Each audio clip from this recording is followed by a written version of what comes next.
అంటే ఏం చేశాడు చూడండి. కీర్తన 34:4. నేను యెహోవా యొద్ద విచారణ చేయగా ఆయన నాకు ఉత్తరం ఇచ్చెను. నాకు కలిగిన భయములన్నిటిలో నుండి ఆయన నన్ను తప్పించెను. ఏం చేశాడంట? దావీదుకు కూడా కొన్ని భయాలు ఉన్నాయండి. ఎందుకంటే సౌలుకు భయపడి వెళ్ళిపోయాడు. ఎక్కడికి పోయాడు? సౌలుకు భయపడి చంపుతాడేమోనని వెళ్ళి పారిపోయి మరి అబీమెలెకు రాజు దగ్గరికి వెళ్ళిపోయినప్పుడు అక్కడ ఏమని ప్రార్థన చేస్తూ ఉన్నాడు? నేను యెహోవా యొద్ద విచారణ చేయగా ఆయన నాకు ఉత్తరం ఇచ్చెను. నాకు కలిగిన భయములన్నిటిలో నుండి ఆయన నన్ను తప్పించెను. దేవునికి స్తోత్రం. ఈ రోజు అక్కడ గాలి తుఫాను వచ్చినప్పుడు శిష్యులు ఏం చేశారు? అయ్యా మమ్మల్ని రక్షించు, మేము నశించిపోతున్నామని యేసు ప్రభుని లేపారండి. యేసు ప్రభుని లేపారు అంటే యేసు ప్రభు దగ్గర వాళ్ళు ప్రార్థన చేశారు. ఇప్పుడు దావీదు ఏం చేశాడు? భయం కలిగితే భయం రాదు అని చెప్పట్లేదు వాక్యం. భయం వస్తుంది కానీ దాన్ని జయించాలి. ఏంటంట? భయం వస్తుంది ఆ పరిస్థితిని బట్టి, కానీ దాన్ని ఎలా జయించాలి? ఇప్పుడు దావీదు ఎలా జయించాడు? నేను యెహోవా యొద్ద విచారణ చేయగా ఆయన నాకు ఉత్తరం ఇచ్చాడు, ఆయన నాతో మాట్లాడాడు. భయపడని అవసరం లేదు, నేను నీ పక్కనే ఉన్నాను, నీకు ఏ హాని కలగదు, నిన్ను ఎవరు ఏమి చేయలేరు.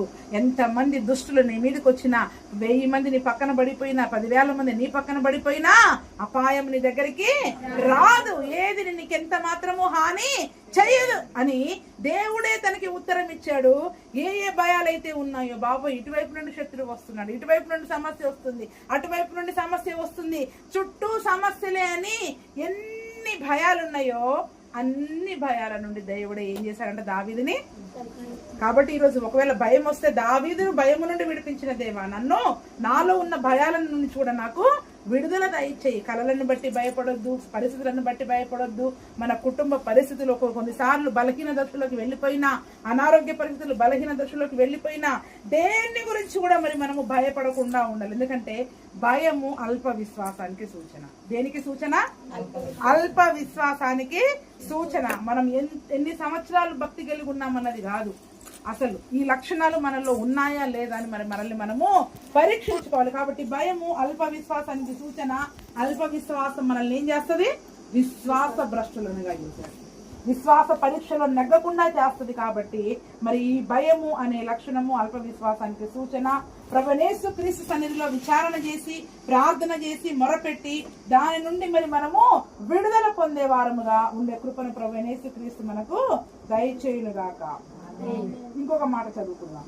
మొదటిది చింత, రెండవది భయము, మూడవది మత్తయి 14:31.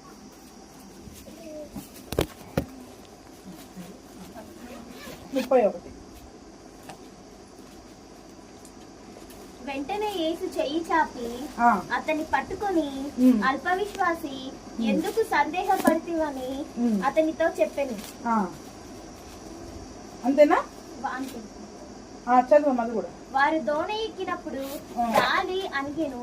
అంతటా దోణలోనున్న వారు వచ్చి, నీవు నిజముగా దేవుని కుమారుడవా అని చెప్పి ఆయనను మొక్కిరి. చాలా ఇక్కడ మనం చూసినట్లయితే మరి గాలి తుఫానును దేవుడు గద్దించాడు మరొకసారి. అయితే అక్కడ యేసు ప్రభుల వారు నీళ్ల మీద నడుచుకుంటూ వస్తున్నప్పుడు ఎవరు అడిగారు? అయ్యా నేను నీకులాగా నీళ్ల మీద నడవాలని ఉంది అని ఎవరు అడిగారు చెప్పండి? తెలుసా అందరికి? ఎవరు అడిగారు? అందరు చెప్పండి. పేతురు గారు అడిగారు కదండి. అప్పుడు యేసు ప్రభుల వారు ఏమన్నారు? రమ్మని చెప్పగానే పేతురు దోణి దిగి యేసు ప్రభువు వద్దకు వెళ్ళుటకు నీళ్ల మీద నడుస్తూ ఉన్నాడంట. అయితే నీళ్ల మీద నడుస్తూ ఉన్నాడు గాని గాలిని చూసి భయపడి మునిగిపో సాగి, ప్రభువా నన్ను రక్షించుమని కేకలు వేశాను. దేన్ని చూసి భయపడ్డాడు? గాలిని చూసి భయపడి ప్రభువా నన్ను రక్షించు అని కేకలు వేశాడు. అప్పుడు యేసు ప్రభుల వారు చెయ్యి చాపి అతన్ని పట్టుకొని, అల్ప విశ్వాసి ఎందుకు సందేహపడితివని అతనితోటి ఏంటంట? అల్ప విశ్వాసి ఎందుకు సందేహపడితివి అని అక్కడ మరి దేవుడు మాట్లాడుతూ ఉన్నట్టుగా మనం చూస్తా ఉన్నాం. అంటే అల్ప విశ్వాసి ఏం చేస్తాడని చెప్పండి ఇప్పుడు? చెప్పండి. భయము. ఇప్పుడు భయము వెంబడి ఏమొస్తుంది? అనుమానం, సందేహం. అంటే ఈ భయమును బట్టి వెంటనే ఈ పరిస్థితి నన్ను ఏం చేస్తుందో, ఈ పరిస్థితి నన్ను ఎక్కడికి తీసుకుపోతుందో, ఈ రోగం తగ్గుద్దో లేదో, ఈ పరిస్థితులు మారుతాయో లేదో అని వెంటనే భయము వెంబడి సందేహం వస్తుంది. ఏమొస్తుంది చెప్పండి? బ్లడ్ టెస్ట్ ఇచ్చాం కానీ పాజిటివ్ వస్తుందేమో, మలేరియా పాజిటివ్ వస్తుందో, టైఫాయిడ్ పాజిటివ్ వస్తుందో, డెంగ్యూ పాజిటివ్ వస్తుందో, ఏమి రాకుండా ఉంటే బాగుండు, కానీ వస్తుందేమో, రాకుండా ఉంటే బాగుండని ప్రార్థన చేస్తే చాలా సంతోషం. కానీ మనకేమొస్తుంది? వస్తుందేమో వస్తుందేమో వస్తుందేమో అనే అనుమానాలు. ఎంతసేపు కూడా నాలో ఈ రోగం ఉందేమో, ఆ రోగం ఉందేమో, కొద్దిమందికి తెచ్చే అనుమానాలు. కొంచెం ఏదన్నా అయితే, మొన్న మాకు తెలిసిన ఒక అమ్మాయి కొంచెం బలహీనంగా ఉంది. ఆ బలహీనతను బట్టి ఇదంతా నొప్పి వస్తుంది. నాకు గుండె నొప్పి ఉందేమో, నాకు స్కానింగ్ తీసుకుంటే బాగుండు, అది తీసుకుంటే బాగుండు, ఇది తీసుకుంటే బాగుండు అని హాస్పిటల్ చుట్టూ తిరిగి వేలు అవు చేసుకుని వస్తే ఏమీ ఉండదు. వేలు అంటే ఏంటి చెప్పండి? అది అనుమానం. దాన్ని అనుమానం అంటారు. అంటే భయం వెంబడి ఏమొస్తుంది అంటే అనుమానం వస్తుంది. ఇది ఉంది కావచ్చు, ఇది ఉంది కావచ్చు. చాలా మందికి గ్యాస్ నొప్పి కూడా భయపడిపోయి గుండె నొప్పి అనుకుని వెళ్ళిపోయి ఆ గుండె డాక్టర్ దగ్గరికి తీసుకెళ్తే అసలు పెద్ద బిల్లు వేసాక అసలు భయం అప్పుడు వస్తుంది.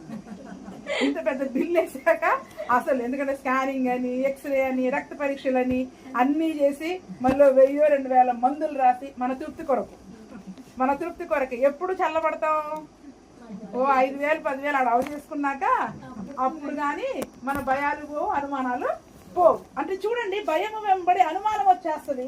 ఎప్పుడైతే గాలి రేగుతా ఉందో ఆ గాలిని బట్టి నేను నీళ్ళ మీద అయితే నడుస్తున్నాను కానీ మునిగిపోతానేమోనన్న భయం వచ్చేసిందంట పేతురుకి. ఏంటంట? ఇప్పుడు మనం కూడా విశ్వాసంలో చాలా చక్కగా వెళ్తా ఉన్నాం, చక్కగా భక్తి జీవితంలో ముందుకెళ్తా ఉన్నాం. కానీ ఏదైనా సమస్య రాగానే నాకు నిజంగా ఏదైనా జరుగుద్దేమో, నేను పరలోకం వెళ్తానో వెళ్ళను అనే భయాలు మనలోకి వచ్చినప్పుడు అక్కడ ఆ పేతురుని పట్టుకొని దేవుడు ఏమంటున్నాడు? యేసు ప్రభుల వారు అల్ప విశ్వాసి ఎందుకు సందేహపడితేవని అతనితో చెప్పాడు. దోణ ఎక్కినప్పుడు గాలి అని ఈ యొక్క ఈ సందేహము గురించి యాకోబు భక్తులు చక్కగా రాస్తారు. చూడండి, ఇప్పుడు మనం చదివిన యాకోబు 1:6 సందేహం గురించి అక్కడ యాకోబు భక్తులు రాస్తారు. చూడండి, యాకోబు 1. అయితే అతడు ఏమాత్రమును సందేహింపక విశ్వాసముతో అడగవలెను. ఏంటంట? ఇప్పుడు దేవుణ్ణి అడిగాడు, అయ్యా నేను నీళ్ళ మీద నడవాలి అని అయితే అడిగాడు. ఎలాగ అడగాలి?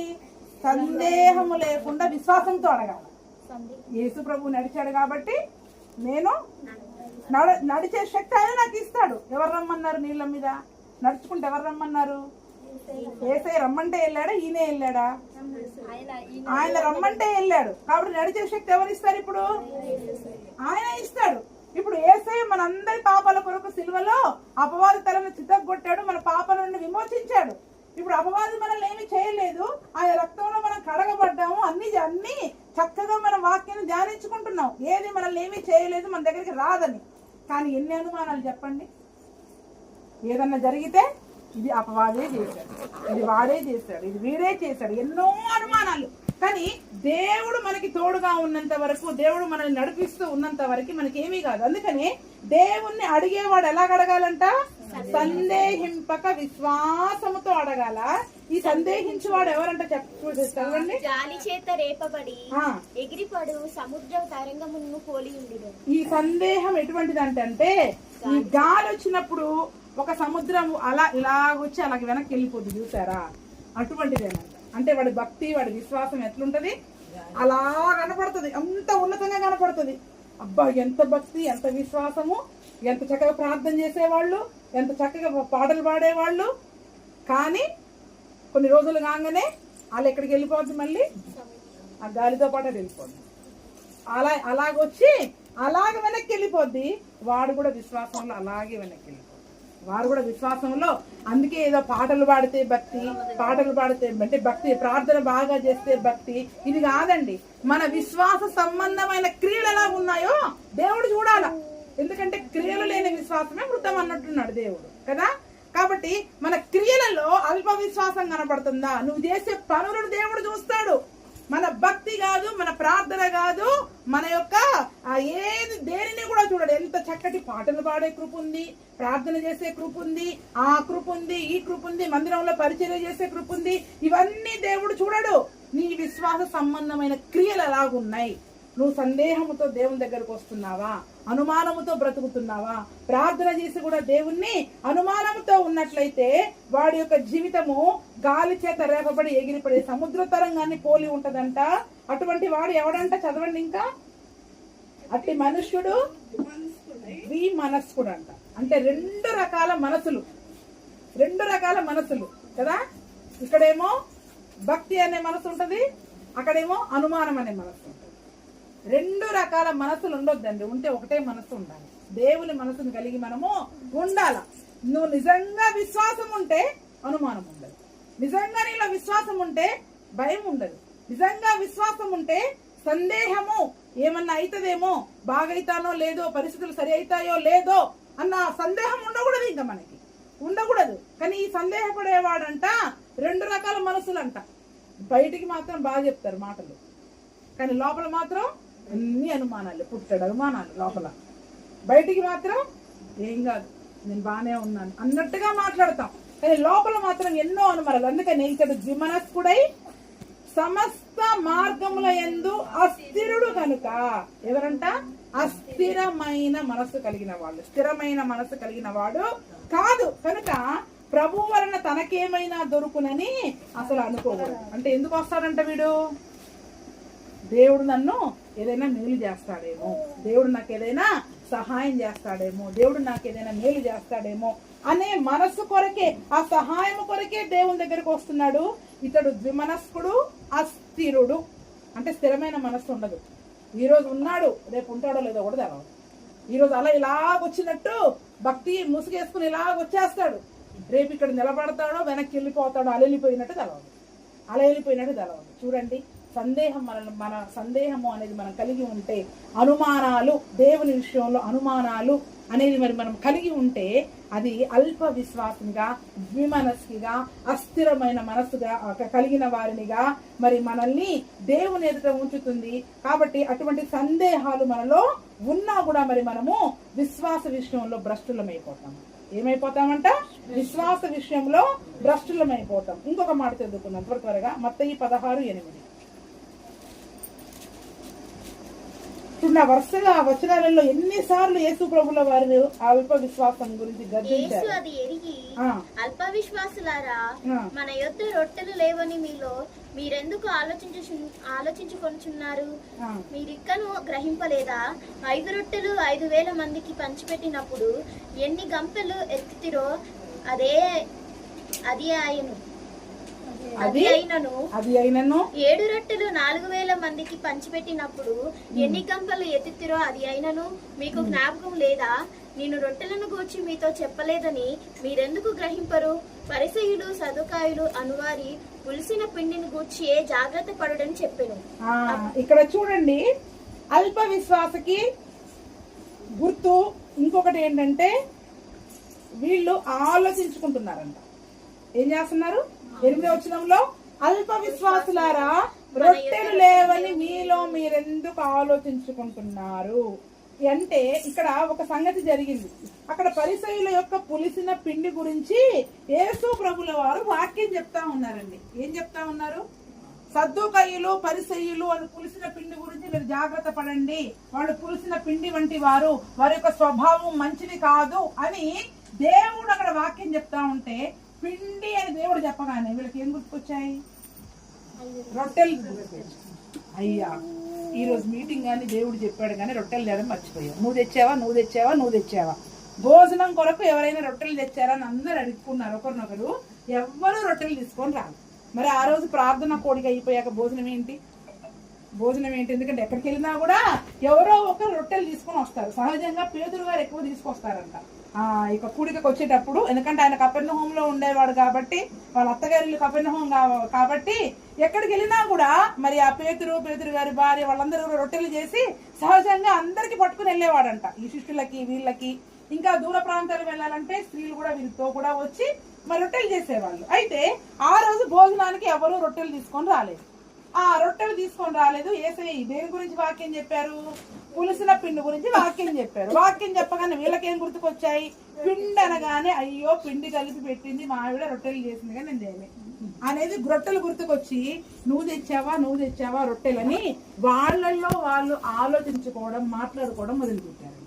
ఎప్పుడైతే వాళ్ళల్లో వాళ్ళు ఆలోచించుకుంటున్నారో, మనం రొట్టెలు తేలేదు కాబట్టి యేసయ్య ఈ మాట చెప్పారు. అక్కడ ఏముంది చూడండి 7వ వచనంలో, కాగా మనము రొట్టెలు తేనందున కదా ఈ మాట చెప్పారని తమలో తాము ఆలోచించుకొనుచుండిరి. రోజు రొట్టెలు తెస్తాం. ఎప్పుడన్నా పులిసిన పిండి గురించి చెప్పాడు యేసయ్య? ఈ రోజు రొట్టెలు తేలేదు కాబట్టి ఈ పులిసిన పిండి గురించి చెప్పాడు అని వాళ్ళలో వాళ్ళు ఆలోచించుకోవడం మొదలుపెట్టారు కదండి. మనకు కూడా ఎప్పుడైనా అన్ని చేసి చేసి ఏదైనా ఏ రోజు ఆ రోజు చేయలేదనుకోండి, వాక్యం అదే వచ్చింది అనుకోండి, మనం ఏం ఆలోచించుకుంటాం?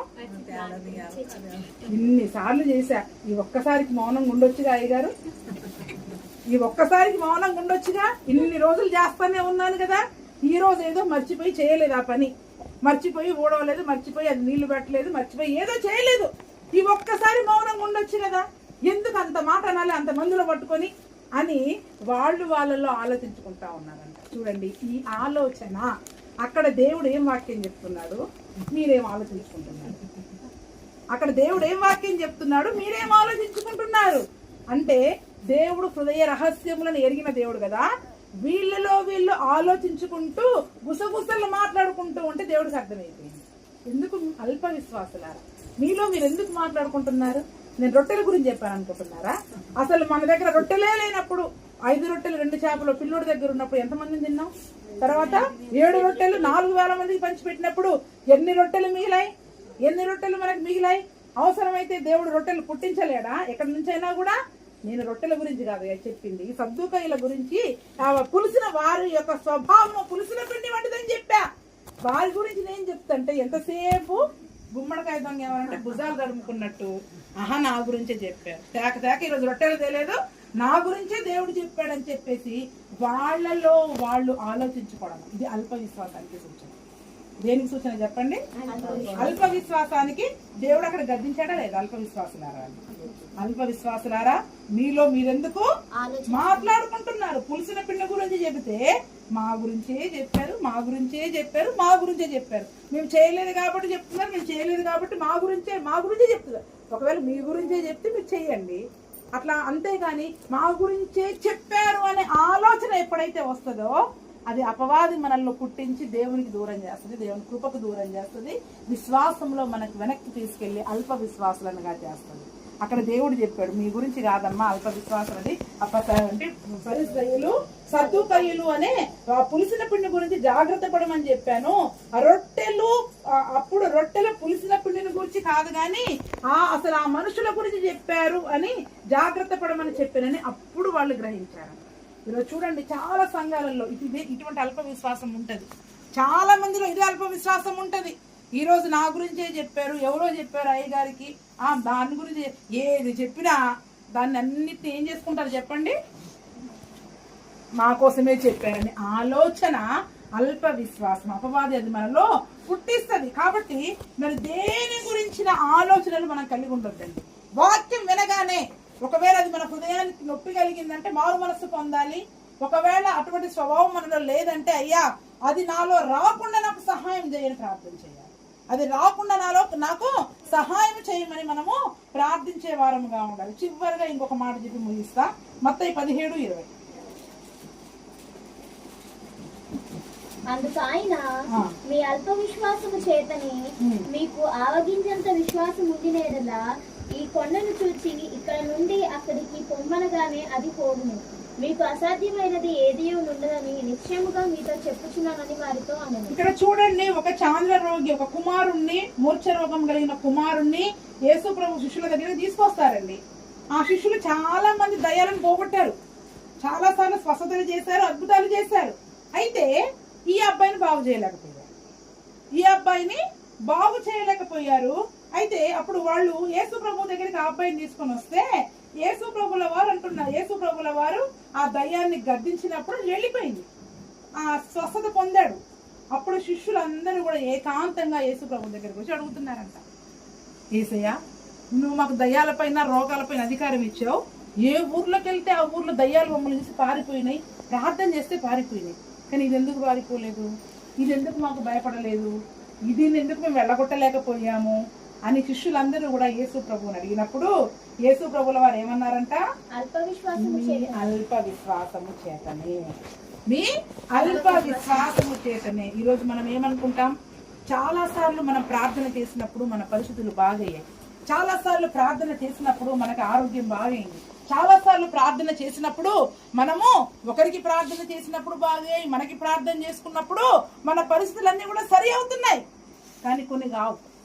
కొన్ని సార్లు సరికాని పరిస్థితుల గుండా మనం వెళతా ఉంటాం కదండి. అటువంటి సరిగాని ఇన్నిసార్లు ప్రార్థన చేసుకున్నాక ఈసారి ప్రార్థన చేసుకుంటే దేవుడు సహాయం చేస్తాడు అని మనం అనుకుంటాం. కానీ ఆ శోధని నువ్వు జయించలేవు, ఆ పరీక్షని నువ్వు తట్టుకొని నిలబడలేవు.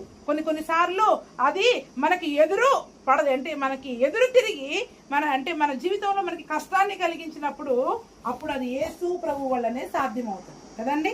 మన శక్తి మన సామర్థ్యము కాదు. అయితే అక్కడ యేసు ప్రభుల వారు ఏమంటున్నారు, చాలా వెళ్ళగొట్టాం కానీ దీని ఎందుకు వెళ్ళగొట్టలేకపోయామంటే మీ అల్ప విశ్వాసము. మరి అంతకు ముందుకు వెళ్ళగొట్టింది విశ్వాసం ఉండే వెళ్ళగొట్టారుగా. ఈ ఒక్కదాని దగ్గరకు వచ్చేసరికి ఎందుకు అల్ప విశ్వాసం వచ్చింది? మనమేమనుకుంటాం చెప్పండి? ఖచ్చితంగా మనం అనుకునే మాట, నాలో విశ్వాసం లేకపోతే ఈ రోజు వరకు ఇన్ని కార్యాలు ఎలా జరుగుతాయి? అవునా? ఎలా జరుగుతాయి? విశ్వాసం లేకుండానే నా దేవుడు ఇన్ని కార్యాలు చేశాడా? మరి శిష్యుల జీవితంలో కూడా అన్ని కార్యాలు చేశాడు కదా. ఈ ఒక్కదాని దగ్గర ఎందుకు అల్ప విశ్వాసం వచ్చింది వాళ్ళకి? అంటే నువ్వెంత విశ్వాసమైనా, నువ్వు ఎంత ప్రార్థన పరురాలివైనా, ఎంత పరిశుద్ధాత్మను పొందుకున్నా మన విశ్వాసాన్ని బలహీనపరిచే పరిస్థితి ఒకటి వస్తుంది. మనకి అల్ప విశ్వాసాన్ని పడేయడానికి అది ఎప్పుడు ప్రయత్నం చేస్తూనే ఉంటది. కాబట్టి మనం ఏం చేయాలా? ఈరోజు నిలబడ్డామని అనుకున్నవాడు పడకుండా జాగ్రత్తగా కాపాడుకోవాలా. అయితే అక్కడ యేసు ప్రభుల వారు ఏం చెప్పాడు? మీ అల్ప విశ్వాసం చేతనే దాన్ని మీరు వెళ్ళగొట్ట లేకపోయారు. మీకు ఆవగింజంత విశ్వాసం ఉండిన ఎడల అది ఇక్కడ నుంచి వెళ్ళమంటే అక్కడికి పొమ్మనగానే అది పోతుంది, మీకు అసాధ్యమైంది లేదు. అయితే ఇదే మాట లూకా సువార్తలో, మార్కు సువార్తలో ఏమని చెప్పబడిందంటే, ఇది ఉపవాసము ద్వారానే తప్ప ఇటువంటివి పోవుట అసాధ్యము. కొన్నిసార్లు మనం ఉపవాసాలు లేకపోయినా మన జీవితాల్లో కార్యాలు జరగవచ్చు. కొన్ని కార్యాలు జరగాలంటే, మన విశ్వాసంలో మనం బలపడాలంటే కొన్నిసార్లు ఉపవాస ప్రార్థనలు అవసరం. ఏం ప్రార్థనలు అవసరం అండి? ఉపవాస ప్రార్థనలు అనేది అవసరమే.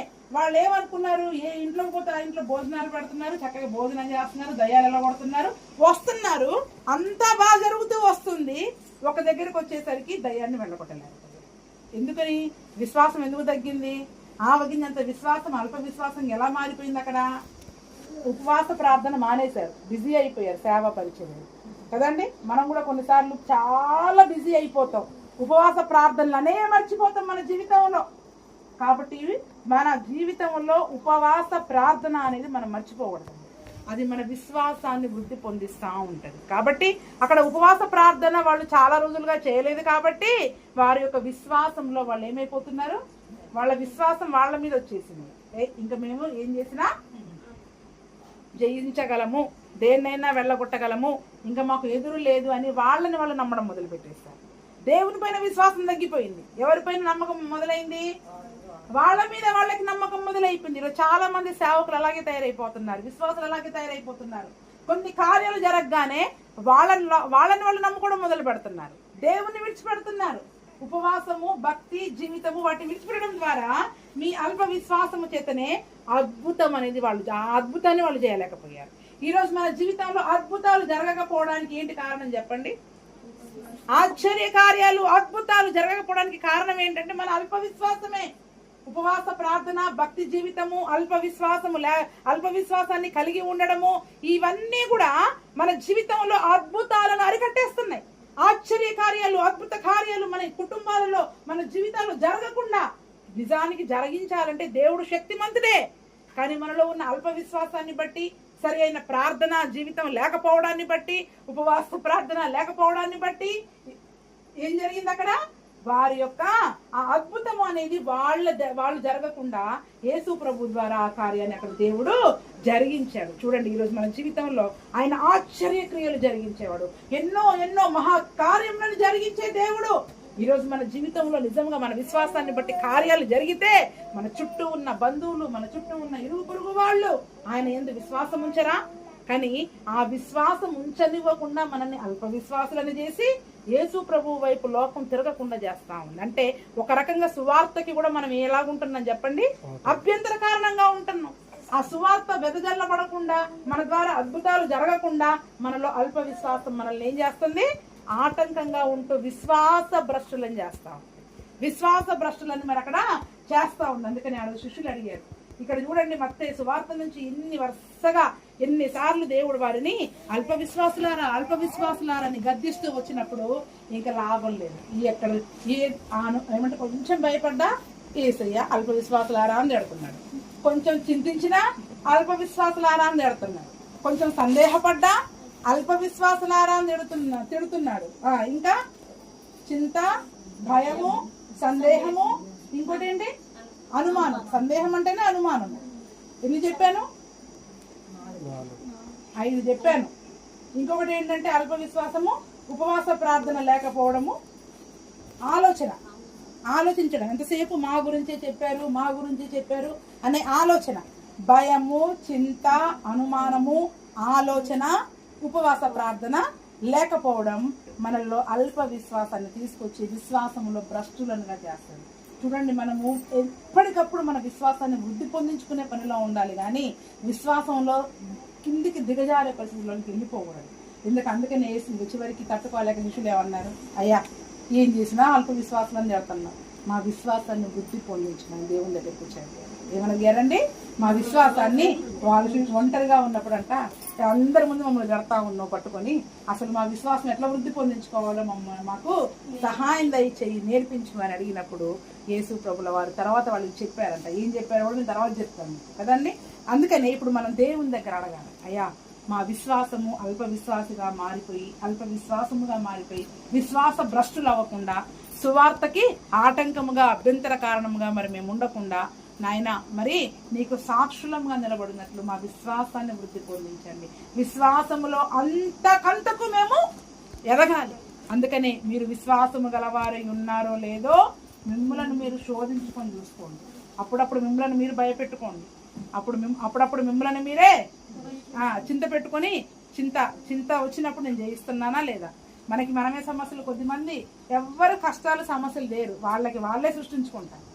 వాళ్ళ మాటలతోటి, వాళ్ళ పనులతోటి వాళ్ళే సృష్టించుకుంటారు. కొన్నిసార్లు అసలు వాటి నుంచి మనం బయటపడే స్థితిలో ఉన్నామా లేదా, చింతను, భయాన్ని జయించగలుగుతున్నామా, అటువంటి ఆలోచనలను జయించగలుగుతున్నావా, అటువంటి సందేహాలను జయించగలుగుతున్నావా అని అటువంటి అద్భుతాలు మన జీవితంలో జరిగేటట్లు మరి మనం నిలబడగలుగుతున్నామా లేదా, మనల్ని మనమే పరీక్షించుకొని శోధించుకొని చూసుకోవాలి.